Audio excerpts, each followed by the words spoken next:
Pak Epi, Ya. ini sedang viral ini tentang Ustadz Yusuf Mansur di media sosial dan di berbagai pemberitaan lah gitu.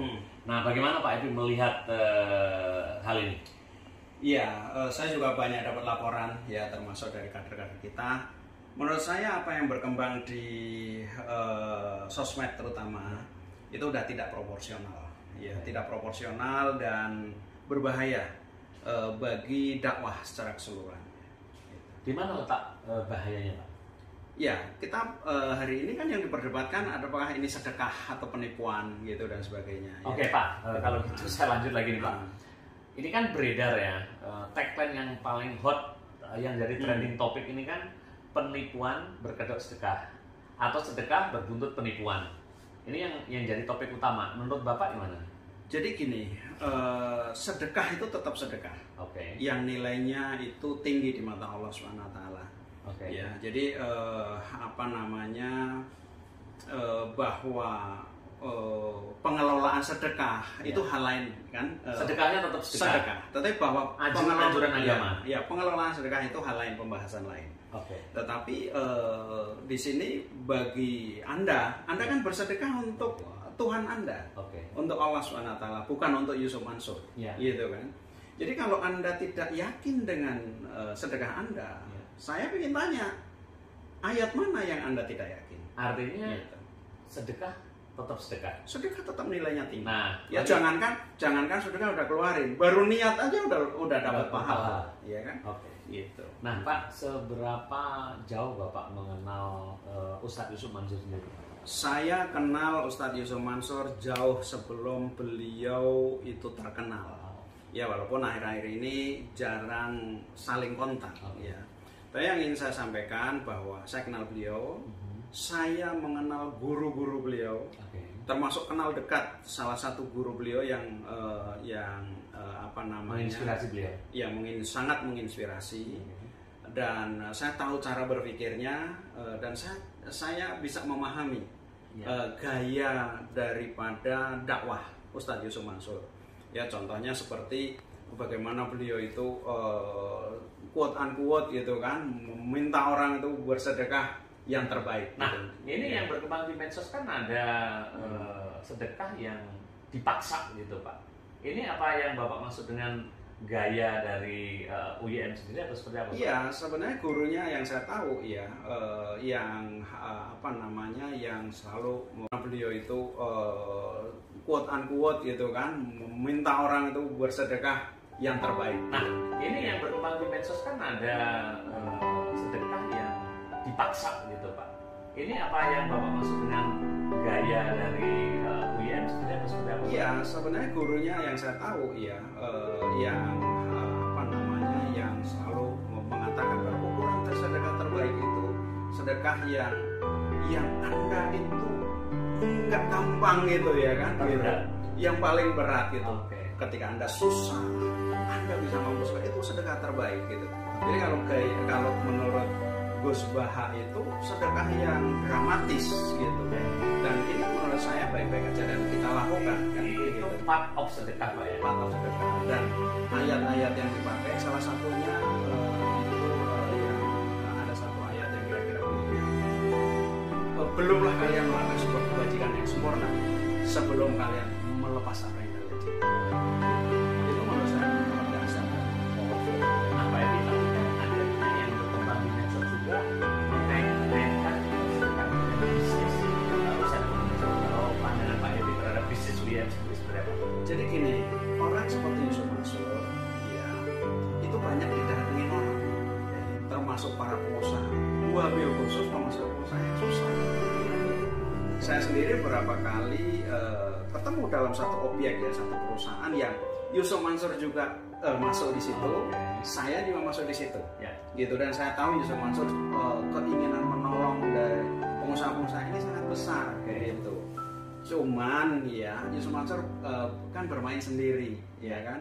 Itu nah saya rasa banyak persoalan timbul di situ, ya, karena bagaimanapun juga satu dakwah itu membutuhkan disiplin sendiri, dan bisnis itu membutuhkan disiplin sendiri. Artinya dengan pendekatan Ustadz Yusuf Mansur itu perlu lebih banyak untuk memisahkan antara style bisnis dan style bisnis dakwah gitu Pak. Saya lihat begitu ya, karena gini ya, Yusuf Mansur ini orang yang sangat yakin dan baik. Itu Pak, ya? kekuatan beliau, yakin dan baik, itu kekuatan beliau. Okay. Nah, tapi kita harus ingat, ya kan, kita harus tahu di mana batas-batas kekuatan kita. Ya karena kekuatan seorang itu seringkali menjadi kelemahan yang bersangkutan. Saya rasa Yusuf Mansur itu kena masalah di sini, ya. Saya rasa, ya.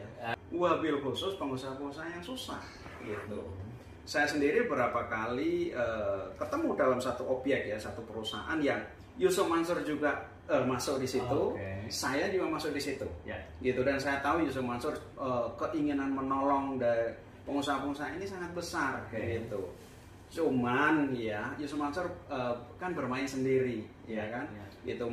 Nah, saya rasa banyak persoalan timbul di situ, ya karena bagaimanapun juga satu dakwah itu membutuhkan disiplin sendiri, dan bisnis itu membutuhkan disiplin sendiri. Artinya dengan pendekatan Ustadz Yusuf Mansur itu perlu lebih banyak untuk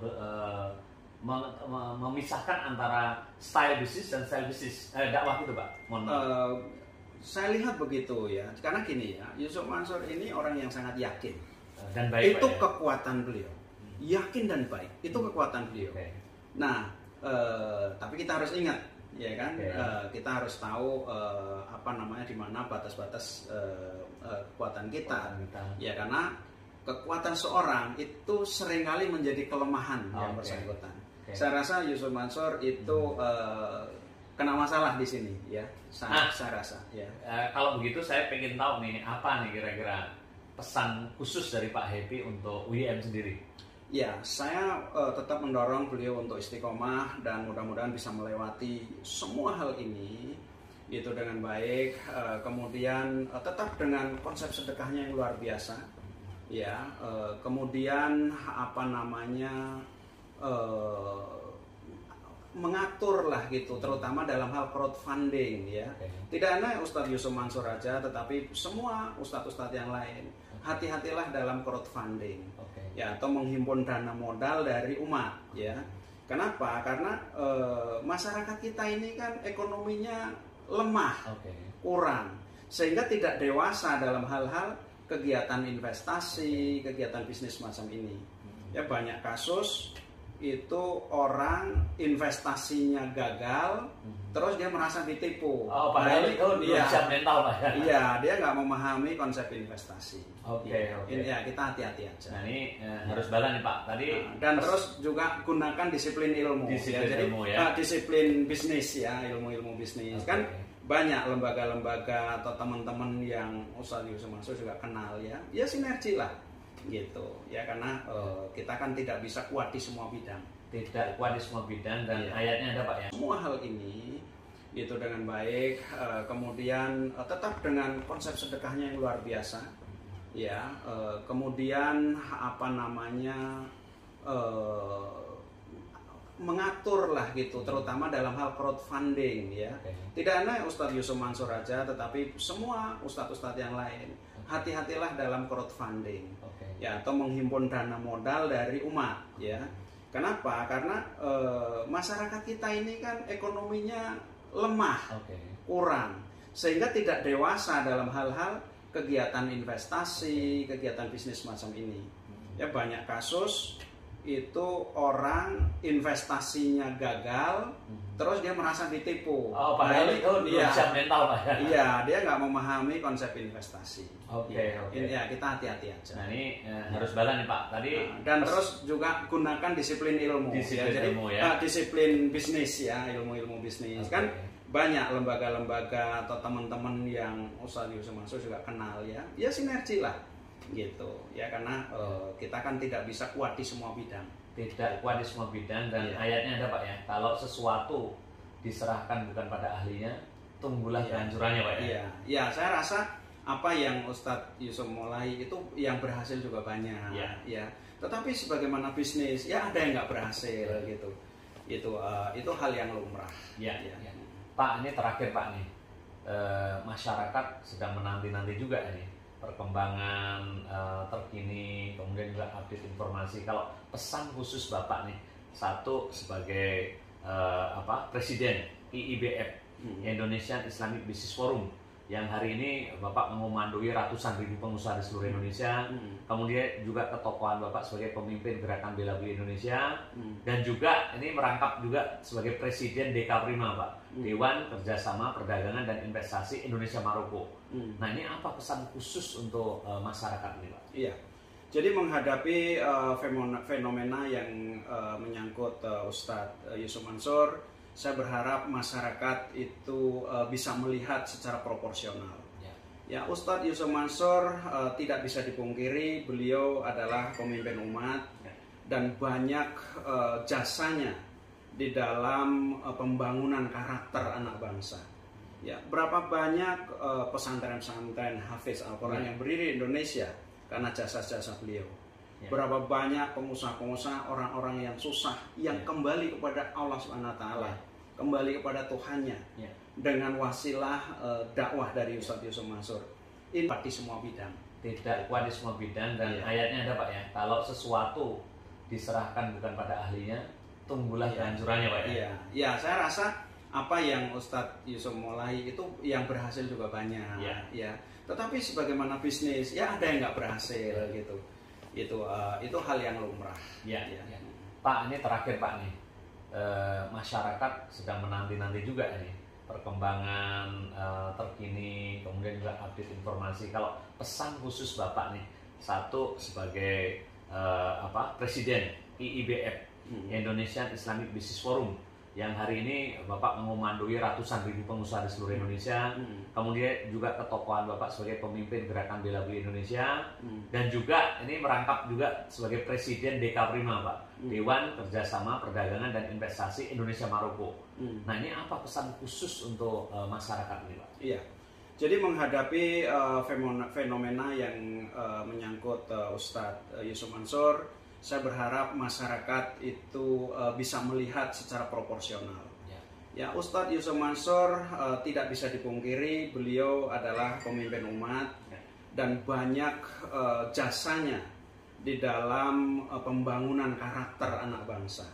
Ya, berapa banyak pesantren-pesantren hafiz Al-Quran yang berdiri di Indonesia karena jasa-jasa beliau. Berapa banyak pengusaha-pengusaha, orang-orang yang susah, yang kembali kepada Allah SWT, kembali kepada Tuhannya, dengan wasilah dakwah dari Ustadz Yusuf Mansur. Ini pekerjaan yang luar biasa, ya, pengorbanan yang luar biasa. Jadi agar bisa melihat kebaikan ya seseorang gitu di tengah-tengah semua kekurangannya. Itu yang pertama saya ingin ingatkan. Yang kedua, bahwa yang menimpa Ustadz Yusuf Mansur ini kalau kita biarkan, itu sebetulnya dampaknya itu bagi dakwah secara keseluruhan. Gitu. Kita masih ingat dulu di Jawa Timur ada orang yang meninggal karena sedekah, kemudian yang diserang sedekahnya. Ini jangan sampai terjadi lagi. Kalau tidak salah di Probolinggo itu Pak. Di Probolinggo, ya, pada saat itu kita juga ambil bagian tuh. Dari kita counter daripada pergerakan ide-ide liar gitu ya. Gitu. Ustadz Yusuf Mansur termasuk sukses dalam dakwah, sukses dalam perjalanan karir. Banyak orang yang iri, tetapi lebih berbahaya lagi itu orang yang tidak menyukai dakwah ini tegak di negeri ini. Ya, jadi suksesnya dakwah, persatuan umat menurut saya adalah tanggung jawab kita semua. Dan kita harus bisa melihat itu. Terima kasih.